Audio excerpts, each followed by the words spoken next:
Hello, Ma'am Sir! Ako si Teacher Hope, ang inyong Montessori teacher dito sa China. And for today's video, samahan niyo akong mag-self-pampering dito sa village malapit lang sa lugar ko. Change dialect muna tayo at for today's video, gagamitin ko ang mother tongue ko, which is Ilonggo. Ginatinguhaan ko gin sa kada semana nga bisitahon gining akon amiga para magpakutkot sa akon buhok. Nian gid ko ni bala sa akon amiga kag ginabumigan niya gid ko, especially kung may ginapamangkot ko about sa Chinese and Chinese characters. Diri kili sa iya nga shop ako nagapakutkot sa akon buhok kada semana. Usually nagadala ako sang conditioner pero today nalipatan ko, so no conditioner for today.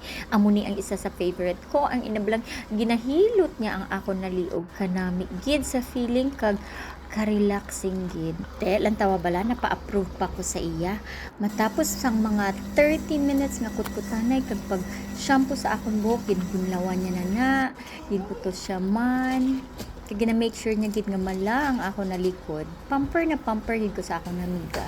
Tapos manaog na ko sa ubos sa ilang shop, tapos iyan ang bana ang ma-take over sa pag-blower sa akong na buhok. Pinakabig ko gid sila nga isa sa mga swerte sa mga nakilala ko dire, kay isa sila sa rason nga naga-look forward ko sa weekend para mapamper ko ako ng kaugalingon. Pare na, gapagapahan na ta. This is only 30 RMB. Sa kilid lang mismo sa ako na salon, ang nail shop din ako gapakayo sa ako na ko, pero talagsa sa Malaka lang dito kakanto. Massage! Ay, ang daming tao.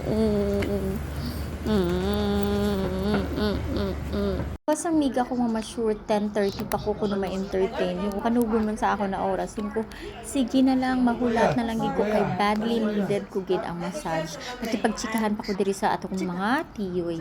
国际游去了。梦月. Impunto alas 10:30 sa gabi, nakasulod na ko sa ako na assigned room, kag ready na ko mag-massage. As your 90s tita, gareklamo na akong likod, sa kasakit, ang akong mga bagtak. So, mao na ang target spot ni ate. Nakibot na lang ko after sa massage gisend ni niya. Do baboy ko nga ginpanitan. Wala pa siya gali natapos kay may mga ipangbuhat pa siya ng mga stretching which I really love.